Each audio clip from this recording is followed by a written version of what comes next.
Hati-hati, hanya dengan membaca atau mendengar kata menguap, kemungkinan besar kamu akan ikut merasakan sensasinya. Gerakan membuka mulut lebar-lebar, menarik napas dalam-dalam. Ah, ini adalah gerakan refleks yang sangat purba. Bahkan, kita sudah melakukannya sejak masih berusia 11 minggu di dalam kandungan. Jadi, apakah ini hanya sekedar sinyal kita mengantuk? Atau tubuh kita sedang mencoba memberitahu sesuatu yang lebih penting? Kita menguap saat lelah. Kita menguap saat bosan di tengah pelajaran. Dan yang paling aneh, kita bisa langsung ikut menguap hanya karena melihat orang lain melakukannya. 3 situasi berbeda, tapi dengan satu refleks yang sama. Apa sebenarnya benang merahnya?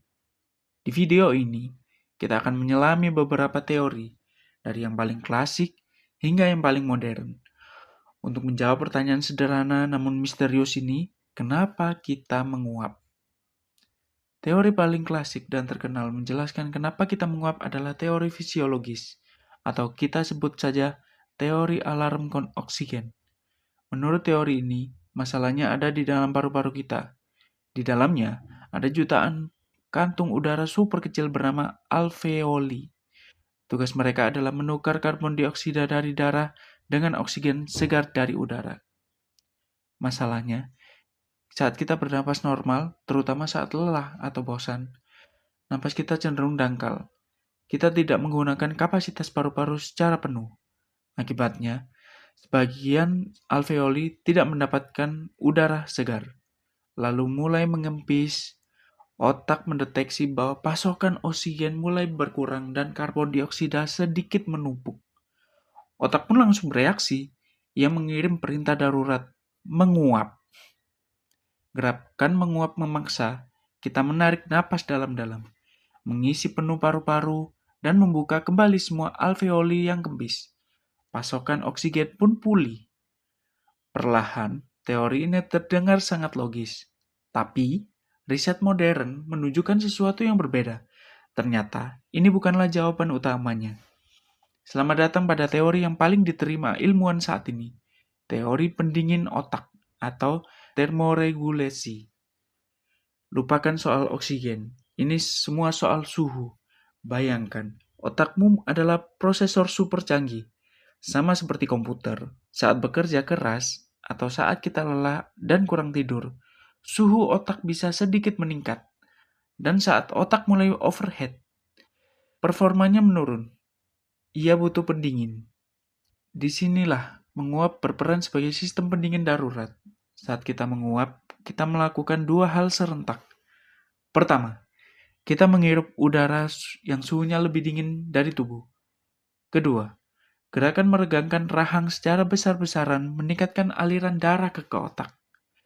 Darah yang lebih dingin ini kemudian mengalir melewati otak, menyerap panas berlebih, lalu membawanya pergi, mirip seperti radiator mobil. Jadi, saat kamu merasa sangat ingin menguap ketika sedang pusing atau mengantuk berat, itu mungkin adalah cara tubuhmu untuk mendinginkan prosesornya agar bisa kembali bekerja optimal. Bukan sekedar minta oksigen, tapi minta AC. Oke, teori pendingin otak sangat masuk akal, tapi itu masih belum bisa menjelaskan kenapa menguap bisa menular. Kenapa melihat orang lain menguap bisa membuat kita ikut-ikutan?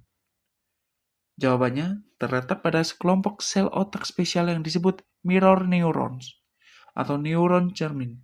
Mereka adalah besar dari kemampuan kita untuk berempati. Neuron cermin ini aktif ketika kita melakukan sebuah tindakan, dan juga ketika kita melihat orang lain melakukan tindakan yang sama. Saat kita melihat seseorang menguap, neuron cermin kita ikut merasakan sensasi itu, lalu mengirimkan sinyal ke tubuh kita untuk melakukan hal yang sama. Ini adalah bentuk komunikasi nonverbal yang sangat primitif. Menguap yang menular ini adalah tanda bahwa otak sosial dan empatimu berfungsi dengan baik. Ini adalah cara bawah sadar tubuh kita untuk mengatakan, "Hei, aku merasakan apa yang kamu rasakan." Kita sinkron. Jadi, lain kali temanmu ikut menguap setelahmu, itu mungkin tanda ikatan pertemanan kalian kuat. Jadi, dari sebuah refleks yang kita anggap sepele, kita menemukan ada banyak sekali penjelasan di baliknya. Menguap bukan lagi sekedar tanda kamu kurang tidur. Itu adalah radiator canggih untuk otak kita.